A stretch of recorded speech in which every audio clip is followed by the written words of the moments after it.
E aí, cambada? Esse é o podcast do Regrifo.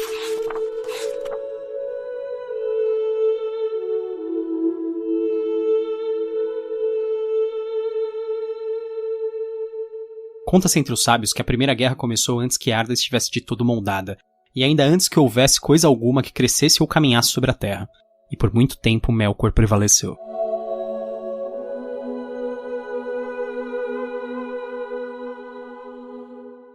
Eu sou o Gustavo Domingues, também conhecido como Regrifo. Eu sou a Thaís Prioli.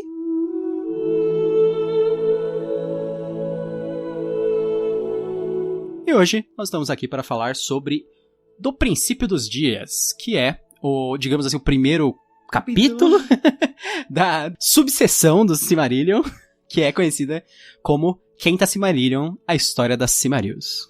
Neste conto, nós sabemos o que aconteceu após a Primeira Guerra, a Primavera de Arda, e também as repetidas investidas de Melkor para destruir as Fontes de Luz.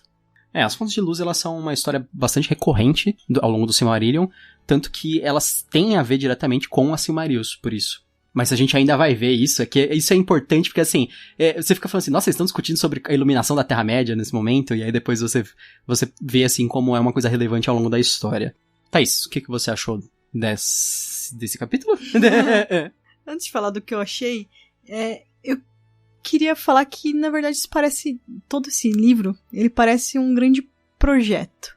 Quando eu falo projeto, é um projeto de uma maneira empresarial, ou até um projeto, realmente. O primeiro é o Ainulin Dale, que é onde a gente tem um resumo do que foi atingido com esse projeto. Ah, tá. O segundo, ele mostra pra gente quem é accountable, aquela pessoa que é responsável e responde por aquilo. O Valakenta. Exatamente. É a enumeração dos membros. Isso. Também um quem é quem, que a gente comentou. Quem é quem? E esse aí nada mais é do que uma descrição das atividades das pessoas. Do princípio dos dias, do princípio das atividades. E como todo projeto, ele deveria ser objetivo. Sim. Que não é o caso aqui. Como todo projeto. Ele não consegue ser muito objetivo. Sempre deveria ser mais do que a gente consegue que seja, né? Então eu me sinto aquela pessoa que tá na sala de reunião e tá me falando o que foi esse projeto, mas eu não participei do projeto. Eu não sei o que o projeto foi. Ah, tá. Eu não me importo com o projeto. Essa é a minha opinião sobre esse capítulo. Eu acho assim, o capítulo, ele começa a ficar um pouco repetitivo, ele sempre, parece que ele dá um passo pra frente e dois pra trás, às vezes, na história, sabe? Porque ele conta alguma coisa nova, só que depois ele volta a falar como o Manwë é poderoso, ou alguma outra coisa. Parece uma monografia em que você já tem todo o resumo daquilo, que ela já te explica tudo que ela vai falar, e um resumo daquilo, e depois ela só vai detalhar. Sim. É um ensaio acadêmico sobre a constituição teológica. Nem teológica porque não é uma tese, é tipo a mitologia mesmo, a mitologia real, assim, né? Ok, é melhor a gente ir pros spoilers que a gente pode falar sobre as coisas Mas você individuais. gostou? Você não falou nada sobre isso. Eu gosto por causa da formação em geral, da criação e essas coisas. Por outro lado, assim, não é o negócio mais divertido do mundo de se ler. Assim, eu estou lendo com uma visão um pouco de mestre de RPG. Como se eu estivesse lendo sobre um cenário. Eu acho que deve ser um livro muito difícil de aproveitar pra quem só curte uma literatura normal, assim, quer seguir uma história linear. Pra quem gosta de ler monografia, tá aí uma boa leitura. Pois é, ele tem um quê muito acadêmico na própria distinção. Eu também acho que ele elabora muito, assim, sobre como são impressionantes os Valar. Ele sempre fica muito preso nessas partes, mas... E como o Melkor é mau. Então, sabe o que acontece? Meio que às vezes ele cria o efeito contrário, começa a torcer pro Melkor. Eu também. Então. Porque, na verdade, eu não gosto muito dessa teoria de o bem e o mal. Eu prefiro muito mais a ordem e o caos. Assim, sei. Porque não é a ordem e o caos, os dois não. São teoricamente herdeiros, né? O mais caótico aí é o Humo, que não vai nas reuniões. Ele não se importa, ele não tá nem aí. Eu sou o Humo nessa história. É o que eu mais simpatizo também. O Humo não entra e eles não falam dele na guerra, e nem dele perseguindo o Melkor, nem ficando puto, não tem nada, parece que ele nunca tá lá, sabe? Assim, o Humo fica na casa dele assistindo Netflix, sabe? O Melkor é aquela pessoa que ele queria participar do projeto, mas ninguém chamou ele, então Ele só tá zoando todo mundo. Ele é o troll do projeto. Então vamos pros spoilers? Vamos.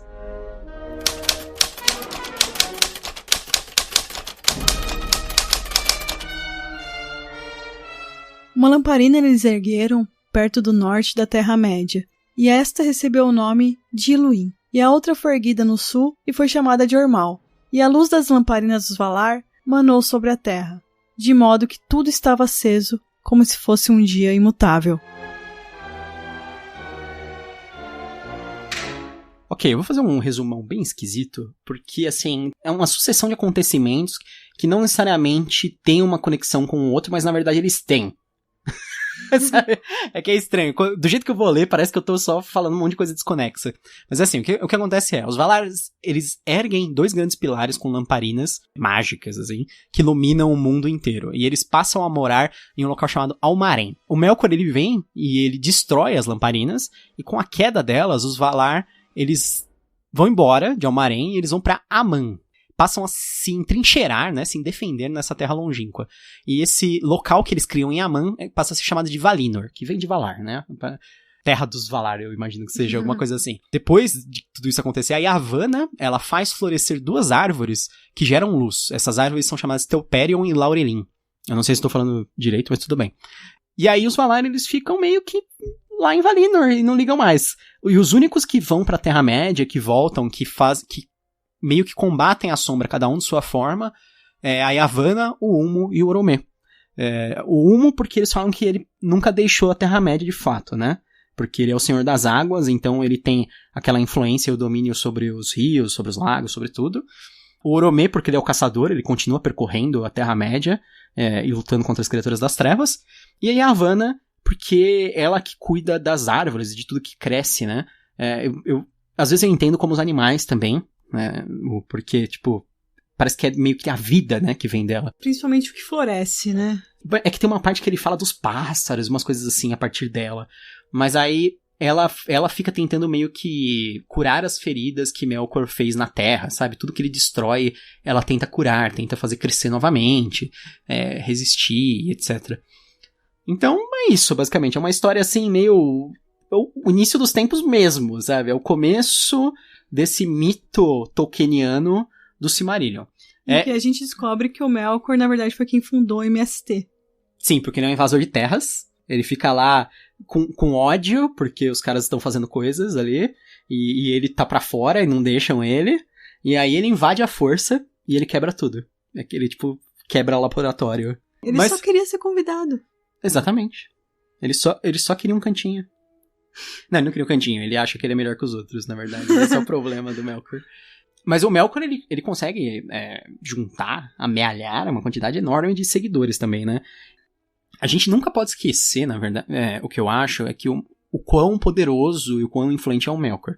Porque desde o começo eles falam que ele era o maior dos Valar. Então por isso que ele meio que consegue enfrentar todos os outros Valar sozinho, né? Ele se acha melhor, sim. Mas eu acho que tinha outras maneiras de tratar ele. Não precisava ter feito o que fizeram. É que o negócio do Eru é meio que parece que é esfregar na cara dele o que ele não pode ter, assim, uma situação meio assim. Sabe que existe, se eu não me engano, existe um livro apócrifo do Senhor dos Anéis que foi escrito por umas russas, por 2 meninas russas, que chama The Black Book of Arda, o livro negro de Arda, e ele é meio que o Silmarillion contado pela perspectiva do Melkor. Tipo, sem essa puxação de saco dos Valar, falando que Manwë é maravilhoso e justo. Então, eu fico muito interessado por esse livro. Pena assim. que a gente não leu russo. Então, é que, infelizmente, o Silmarillion, ele... Ah, não, aqui no Brasil... O Tolkien morreu em 77, mas eu não lembro. Então vai demorar muito ainda pra entrar em domínio público as coisas dele. Porque aqui no Brasil seriam 70 anos depois da morte do autor. Senão, já poderia sair esse livro aqui, porque aí não teria mais problemas de direito autoral. Porque é interessante. Eu sei que é uma fanfic sobre o Melkor, basicamente, mas é uma perspectiva interessante. Outra coisa que eu acho engraçado é o quão bandas de black metal, por exemplo, são fascinadas com o lado mal da Terra-média em geral, assim, com o Melkor e essas coisas. Lado mal entre aspas, né? Entre aspas. Pô, eu sei que Burzum vem, alguma coisa em orc, tipo em órquico, sei lá, na língua negra de Mordor e tal, E eu sei que a Mon Amarth significa Montanha da Perdição, que é a montanha onde é destruído um anel no Senhor dos Anéis. Spoilers para o Senhor dos Anéis. Caso você não tenha visto ou lido. Entre, assim, nossa, um monte de outras bandas que utilizam os temas, essas coisas, sempre assim, da queda do Melkor e essas... Porque eles veem o Melkor como uma imagem meio luciferiana, porque ele é, né, uma imagem meio luciferiana, só que ele é tratado de uma maneira muito diferente do Lúcifer, assim. Eu não sei se o Tolkien realmente tinha essa intenção de mostrar meio que como os outros são babacas também, mas sem querer ele faz, eu acho. Eu acho um pouco difícil. Me incomoda muito isso, de o bem contra o mal, porque as pessoas ficam sempre o lado que você faz parte vai se achar o lado bom. Sim. Dificilmente ele vai se achar o lado mal. Eu acho que a Terra-média existe maniqueísmo, existe em todos os livros do Tolkien, não existe nenhuma empatia com digamos, o lado que é o mal. Assim, mesmo quando, por exemplo, falam que os orcs, na verdade, são elfos que foram torturados, ou coisas do tipo. Então, mas ao mesmo tempo, existe muita coisa nas entrelinhas, ou coisas que a gente acaba descobrindo sem querer sobre o autor e sobre a obra, ou coisas que tomam vida própria, eu acho, assim. Eu acho que o Melkor, dentro dessa história, é uma coisa que toma vida própria. Sim. Eu acho que ele muda muito. Porque ele é mostrado como um personagem, às vezes, muito vulnerável, apesar dele ser poderoso. Ele é mostrado como o personagem mais complexo até agora. Sim, ele tem medo, ele foge dos outros, tem umas coisas assim, sabe? E eu sei até mais pra frente, tem umas situações até mais interessantes ainda. Porque os outros são, olha como eu sou bonzinho. Olha como eu sou legal, olha como eu sou mal, olha como eu sou furioso. É sempre assim, uma exacerbação de alguma coisa que é idolatrada a respeito dele, né? E eu tenho percebido essa tendência de ficar pior a cada capítulo que a gente vai lendo isso. Sei. Como eles são super competentes, como eles são mega maravilhosos em tudo que eles fazem. É a minha impressão. O Manwë o Valar que eu mais antipatizo desde a primeira vez que eu li o Silmarillion. Porque ele é o mais Gary Sue possível, né? Ele é o cara que ele sabe perfeitamente o que Ilúvatar quer. E mesmo Ilúvatar sendo hiper misterioso, que eu acho um absurdo também. Eu acho horrível quando acontece isso. O Manwë também é o cara que ele é muito duro, mas ele é muito justo. Eu não sei como essas coisas são complementares, isso não faz tanto sentido assim, sabe? Alguém ser severo e justo, ou ele é severo, ou ele é justo. Severo quer dizer que você cede na justiça. Mas ao mesmo tempo, eles falam que ele é muito sério, e muito bravo, e muito não sei o quê, mas que ele é tão maravilhoso e altivo, e seu trono em Taniquetil, e ai meu Deus, sabe? Eu começo a ficar com muita raiva dele. As pessoas que eu gosto é o Ulmo, que não liga pra ninguém. Eu gosto do Aulë, porque o Aulë ele é tipo o personagem que ele tá mais obcecado em fazer coisas, em tipo, cuidar das coisas que ele tá interessado nisso, do que ficar berrando com os outros, que nem o Manwë faz. Porque, tipo, literalmente tem uma parte que é, tipo, então a voz de Manwë veio alta sobre ele. Tipo, ele, meu Deus! Melkor! Ele é a mãe. Melkor! Ele quebrou as lamparinas! Melkor! Não, e que enrolação é essa das lamparinas, sabe? É que assim, é aquela... Até a Bíblia é mais rápida nisso. Então, acho que Tolkien leu a Bíblia e falou assim, não, tá muito rápido, foi tudo muito... 7 dias. Tipo, nossa, meu Deus, foi tudo muito, muito corrido, eu achei, assim, acho que podia dar esticada. Podia ter desenvolvido melhor a Bíblia. Ele pensou assim, podia ter desenvolvido melhor a Bíblia, então eu vou fazer isso. Ele falou assim, vou, ao invés de 7 dias, vou fazer 7 anos explicando dia a dia. Então, aí eles fizeram a lamparina, e tal pessoa fez o fogo, tal pessoa soprou não sei o que, tal pessoa fez não sei o que, e aí eles colocaram a lamparina em cima de uma coluna, que era maior que todas as montanhas, e aí o Melkor derrubou a coluna, e a coluna quebrou o mar, sabe? Porque quebrou. Não. E eu falo do tratamento, que poderia ser melhor, porque como frases como essa, que Ilúvatar fala... Esses também, a seu tempo, hão de descobrir que tudo que fazem redunda, no fim, apenas para a glória de minha obra. Só ele. Ele é o cara que é o chefe, deixa os peão fazendo tudo. Sim. E ele que leva a glória. Ele falou. Você não sabe, mas no fim tudo que você fizer vai dar certo pra mim. Ele vai receber o bônus. Então.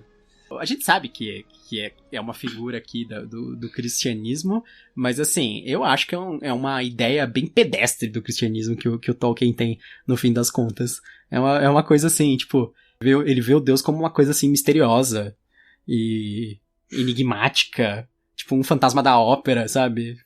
Cantando para conquistar seu coração, mas... Não faz sentido pra mim se você tem um líder enigmático. Trace meta pras pessoas. Fala, eu quero isso, isso e isso. Senão a pessoa vai fazer e vai ficar, não era isso que eu queria. Porque assim, dentro dessa história ele conta a história do surgimento das lâmpadas, depois ele conta a história do surgimento das árvores, que são outra coisa também que iluminam a Terra-média. E aí a gente vai encerrar no final, quando ele começa a falar rapidamente sobre os elfos e os humanos e sobre a origem deles e o propósito dessas raças. E né? como os elfos são mais próximos de Ilúvatar e os humanos a Melkor. No fim das contas ele fala assim, que na verdade também não, né? Que esse é outro mistério. Tipo, ele fala que os elfos são as coisas mais maravilhosas que vão andar sobre a Terra, só que eles não têm direito a ir morar com Ilúvatar. E os humanos têm. Então os humanos, eles são mais falhos, mas a morte é tipo meio que uma bênção pra eles. Então ele quer falar que os humanos são efêmeros, eles têm uma vida curta, e eles são muito, assim, acelerados, eles querem fazer o máximo possível enquanto estiverem na Terra, e no fim das contas, a morte não é uma coisa ruim pra eles, mas é uma bênção, porque eles vão morar com Eru e etc. Enquanto os elfos vão ter que... Os elfos morrem e tem que ficar ressuscitando eternamente na Terra-média. E morar na ilha, não sei onde lá. Espero que seja tipo Havaí, porque nunca falaram como é essa ilha. É a de Lost. Eu penso, chegar lá é uma ilha cheia de canibal, não tem comida. Você fica achando que é só coquetel e música, não? Chegar lá é maior dificuldade. Você tem que assistir Lost ainda. Você tem que assistir Lost. De camarote.